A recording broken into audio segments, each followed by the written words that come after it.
Welcome back, everyone. We're here today on our first house call of the weekend, episode 2087. Thank you so much for joining me here today. Can't wait to get into all of your questions, which are our community's questions that get written in each and every day, and we answer them in the order that they have been received. So today's questions will have come in beginning on September 4th, with today being October 23rd. So again, I always give you the countdown. I guess the math on that now is about 5 weeks or so. Is that right? No, it's a little bit more than that now, for sure. So 6 weeks to 7 weeks is what we are behind. And yeah, that seems about right. So 6 weeks or so. Just know that if you wrote in before 9/4, your question has already been answered at stephencabral.com/podcast, and you can navigate right to the house calls. So we answer all things wellness, weight loss, anti-aging, everything in between, as I always say. I just want to make sure that you do understand I cannot provide you with any medical advice, any cures, any medical treatment protocols. That is for the realm of conventional medicine and medical doctors only. My job is to actually teach you how to find out the underlying root causes that cause all these dis-eases in the human body. That's what I was able to find out for myself. And of course, what I now hope to be teaching well for the rest of my life, that I've been teaching now for the past 20 years or so, and look forward to many, many more years of teaching. So without further ado, let's get into our questions. First question is from Leanne. Leanne says, "Hi, Dr. Ball. I have a question regarding FASD, fetal alcohol spectrum disorder. What advice can you give a 9-year-old boy affected by FASD? Symptoms are vast, but include sleep issues, mood, behavioral problems, learning difficulties, ADD type behaviors, although we've had an assessment for autism and ADD, and there was no diagnosis given. Any input you have will greatly be received. Thanks." All right. So yeah, I'm sorry to hear this, and I am happy to help in any way that I can. Fetal alcohol spectrum disorder, just like autism and like other childhood-based disorders or diseases of the body, all affect children a little bit differently. The very best thing that you can do is always assess the gut function of a child with ASD, with FASD, anything like that. I definitely recommend doing that. If I could only do one test, it's always the stool test. It's going to give you the most data, but I can't recommend enough also doing the Candida test. So you can find those labs at stephencabral.com/labs, and you'll find the Candida metabolic and vitamins test, and the other one is the bacteria and parasite stool test. And then what you'll do is you'll also be given an elimination-based diet. These things can be very helpful. So I recommend starting there. Of course, you could run the neurotransmitters test, but there's so many labs I would run. If it's possible, and the finances were an issue, I would run let me tell you exactly what I would run. All right. So I would run the Candida metabolic and vitamins test, the bacteria and parasite stool test, food sensitivity test. I would run the neurotransmitter test, and I would run the omega-3 test, and I would run the minerals and metals test to look for heavy metals. That's what I would do, because I'd want to say, okay, we need to give a little bit more omega-3s, probably going to be hugely beneficial, decrease heavy metals, because we see in a lot with kids with ADD, ADHD, a lot of gut-based issues like ASD-based issues, that there's a lot of heavy metals as well. We need to repair the gut. So that's definitely what I recommend. It's not a very straightforward road, of course, but what we can do is we can actually figure out what's going on at a underlying imbalance level, and then that takes so much pressure off of the brain when the rest of the body is balanced. So that's where I recommend. Josh is up next. "Hey, I've been having an issue with an ingrown toenail. I had a round of antibiotics and a podiatrist trim the nail and didn't do the full procedure. Going back for a checkup on September 1st, I think the nail is getting infected again. I've been soaking it in Epsom salt and treating it with Neosporin. I've just recently learned of your podcast and was wondering what I could treat my toenail or my toe with instead of Neosporin. Didn't realize it was an antibiotic. Thank you." Okay. And Neosporin is a little different. It's obviously a topical antibiotic that you're not taking orally. However, there's two parts to this. One, if you have an infected toenail, most likely it needs to be trimmed back, and so does the side of the skin on the toe that a skilled podiatrist would be able to do so that the toenail can then grow naturally again. And you need to keep that skin from overgrowing on that toenail, or you end up in the same predicament, right, every single time. So that's crucial. And then you have to make sure that you keep it clean. So what we typically do is we'll do the Epsom salts soaks that, just like you talked about. We'll do the apple cider vinegar applications, and then we'll use coconut oil and or tea tree oil as a natural antifungal, natural antibiotic. However, I can't give you medical advice. So if your doctor is telling you to use Neosporin, then of course you have to take your doctor's based advice as well. All right. So that is what I recommend. Tammy's up next. Dr. Cabral, thank you for the information you provide on your show. I've been listening to your show for quite some time, and often, though, man, this guy discusses mold a lot. I don't know what that means. I realize that mold can be a huge issue, but coming from the West Coast where there are dry heat, there's never really an issue. I also have lived in Japan, but we had humidifiers in each room, so still mold and mildew were never an issue. Fast forward a few weeks ago, the beginning of August, my husband and 13-month-old and I just moved to Boston. Now I'm blown away, and I get that mold is a crazy real thing here that I just don't know how to manage. For example, I bought a watermelon less than a week later. When my husband went to cut it, there was mold underneath the watermelon. Our bathroom is constantly mildewy despite the dehumidifier being right outside the door.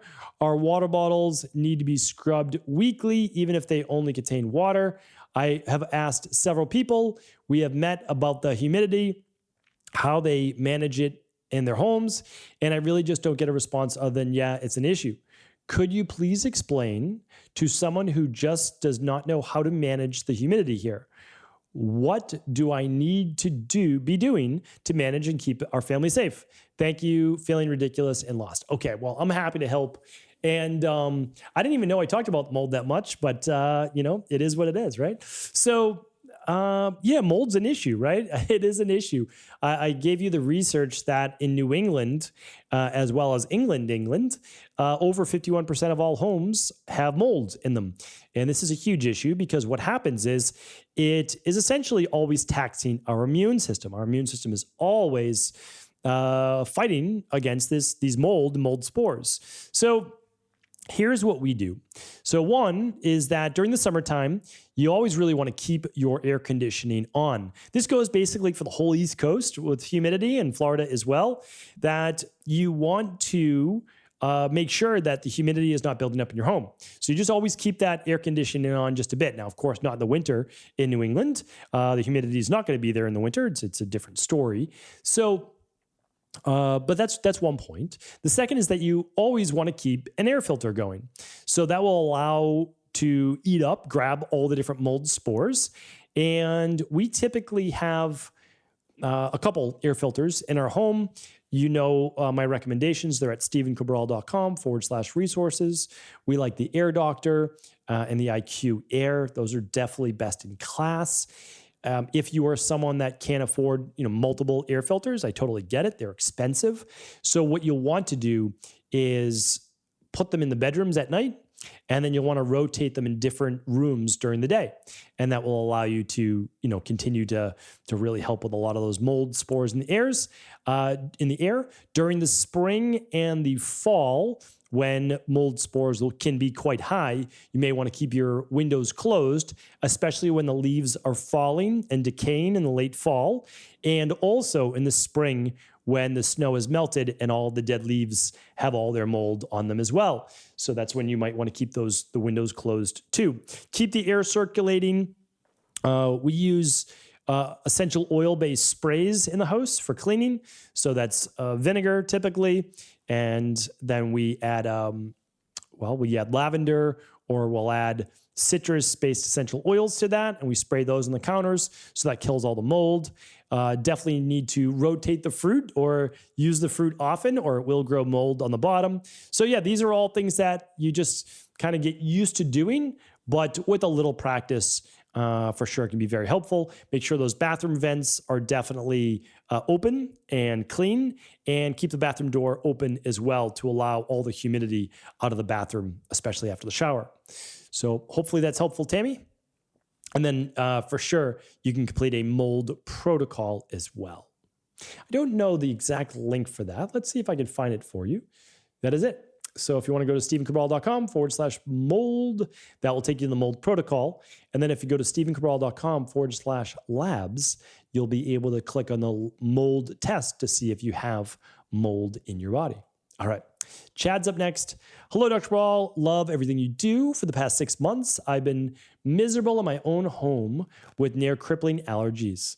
When I wake up in the morning, my eyes are swollen and itchy. I sneeze about 20 times, and my head feels like it's underwater. The worst part is that my sinuses are swollen shut, so breathing my nose is next to impossible.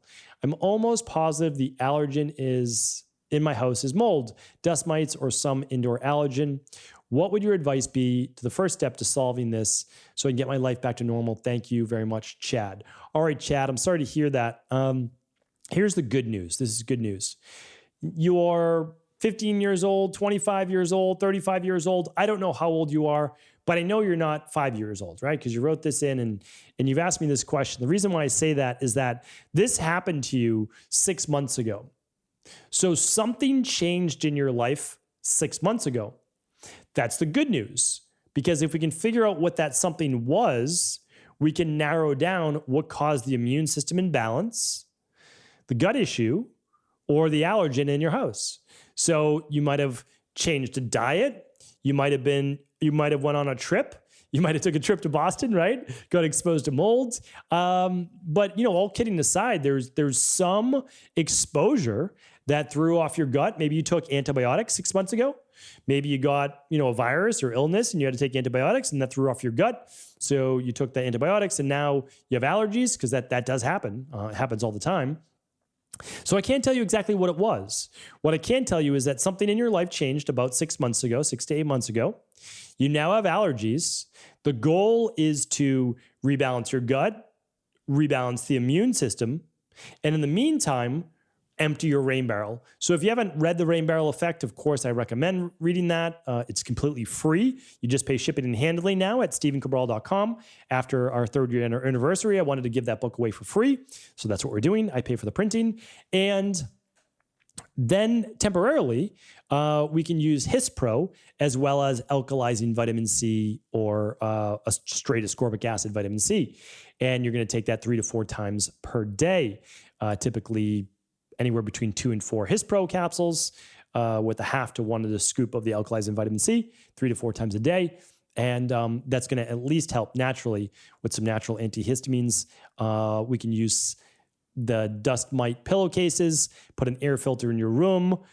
For sure, those are first things that I recommend. But again, I don't know if you had water damage and it caused mold. So there was something that happened. Once we figure that out, we'll be able to work backwards, right? And we'll be able to get you well again. All right. Samantha's up next. Samantha says, hi, Dr. Cabral. After running my Big 5 labs, it was recommended I stick to a low oxalate diet. I've read that this will help with kidney stones, although I haven't had any as of yet. I'm 43, but my question is if it has any connection to help with tonsil stones. I'm currently starting the CBO protocol with my mom and hoping it will cure the chronic tonsil stones. But if it hasn't, I'm hoping to find another answer.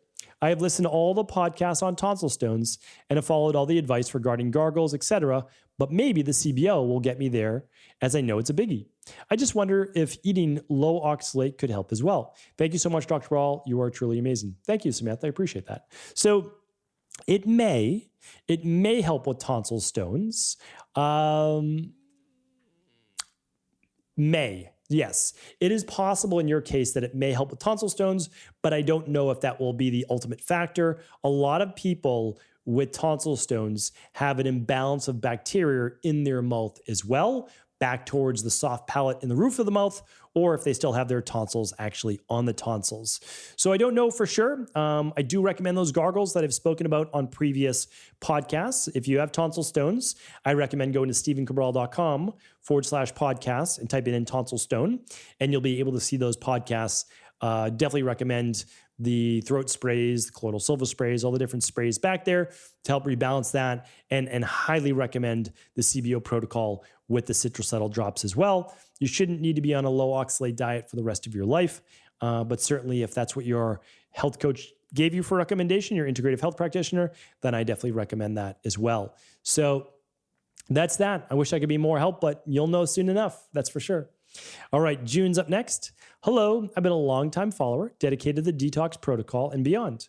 With all the podcasts available and the search engine supplied, I'm unable to find a podcast that would support my dilemma. My son, who has a 2-year-old, is suffering from eczema and has been prescribed multiple doses of steroids, gulp against my counsel, is now reaching out to me for help. What podcast would be the best to send him regarding this issue? As much as I try, I cannot find out the 100s of podcasts, one that speaks to this directly. Thank you, thank you, thank you. Okay, well, if we go to stephencabral.com/podcasts, we're just going to type in eczema. And there's lots of podcasts on eczema. And you don't want to listen to just one. You want to listen to multiple of them because there's never all of the truth ever in one tidbit, right? You always want to get as much advice as you can. So if we just type in eczema, and it could just be the spelling, so I just want to make sure you type in eczema correctly. You'll see that I've talked about it on quite a number of shows. So starting way back on episode 65, and then episode 267, and let's see if I can find another good one for you. Skin rash on 421. And let's see another one. Definitely listen to the 267. And let's keep going. Let's find you. I know you wrote in eczema test. I would listen to episode 617 as well. And let's find another one for you. Recurring gut issues, maybe 659. I would definitely listen to episode 744. That's on stubborn eczema. That's my Boston accent coming out there. All right, let's see what else. Well, milk allergies is a big one too. A lot of people with eczema have food sensitivities. So especially dairy, that's one of the number one. Gluten and eggs are others. Eczema on episode 1100. Why don't we keep it at that? All right. So that's a bunch of ones. There's another baby food sensitivity. That's 1296. But essentially what you want your son to do, June, is to look at food sensitivities as causing eczema in children. And it could be anything. It could be nuts. It could be, but most likely it's dairy and gluten and eggs. Those are very common. So they would do an elimination diet. And they may also want to look at rebuilding the gut, especially if there was any antibiotics used, especially, of course, with the steroids used as well. So it's not, kind of like you say it once to someone, if it's their first time hearing it, you want them to start to absorb this information and really begin to understand what the underlying root causes are.